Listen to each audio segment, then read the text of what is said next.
আসসালামু আলাইকুম। আজকে 15 তারিখ। জুন মাসের বেতন এখনো শিক্ষক কর্মচারীরা হাতে পায়নি।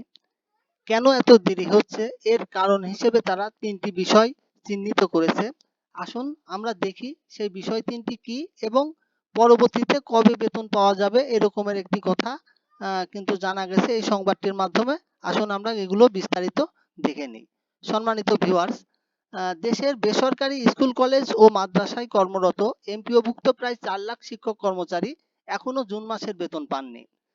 সংশ্লিষ্টরা মূলত ৩টি কারণকে নির্দিষ্ট করেছে এত দেরিতে বেতন হওয়ার কারণ হিসেবে। সেগুলো যদি আমরা একটু দেখি, দেখেন এখানে তারা উল্লেখ করছে যে সরকারি কর্মকর্তা কর্মচারীদের ইলেকট্রনিক ফান্ড ট্রান্সফার আর বেসরকারি শিক্ষক কর্মচারীদের ইলেকট্রনিক ট্রান্সফার এক না। এখানে তফাৎ হিসেবে তারা বলছে যে বেসরকারি শিক্ষা প্রতিষ্ঠানে কর্মরতদের ইএফটির জন্য প্রতি মাসে অনুমোদন নিতে হয়, আর সরকারিদের ক্ষেত্রে প্রতি মাসে অনুমোদন নেওয়ার প্রয়োজন হয় না, যার কারণে ইএফটিতে বেতন ভাতা দেওয়ার ক্ষেত্রে শিক্ষক কর্মচারীরা এর সুফল পাচ্ছে না। ইএমআইএস সেল জানিয়েছে গত 29 জুন বেতনের প্রস্তাব মাউসির মাধ্যমে শিক্ষা মন্ত্রণালয়ে পাঠানো হয়েছে। এরপর দীর্ঘ প্রায় 10 দিন সেই প্রস্তাবের অনুমোদন দেয়া হয়নি।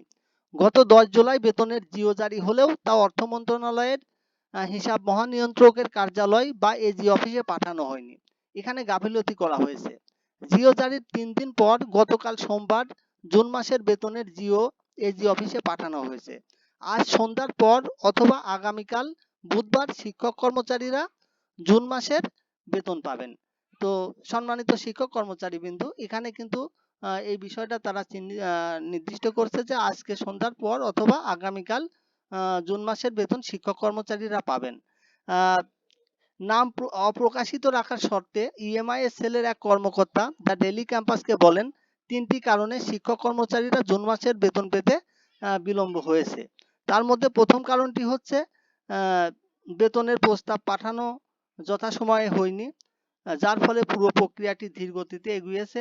দ্বিতীয়টি হচ্ছে শিক্ষা মন্ত্রণালয়ের উদাসীনতা এবং তৃতীয় কারণটি হিসেবে তারা চিহ্নিত করেছে সেটা হচ্ছে প্রতি মাসেই নতুন করে বেতনের প্রস্তাব পাঠাতে হয়, যেটি একটি সময় সাপেক্ষ ব্যাপার।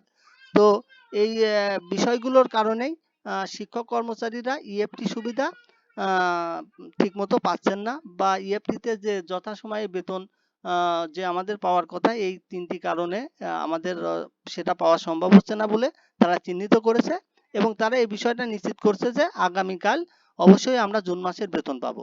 সম্মানিত শিক্ষক কর্মচারীবৃন্দু, এই ধরনের আপডেট সংবাদগুলো সবার আগে পেতে অবশ্যই আপনারা আমার চ্যানেলটাকে সাবস্ক্রাইব করে রাখতে পারেন। ভালো থাকবেন সবাই। আসসালামু আলাইকুম।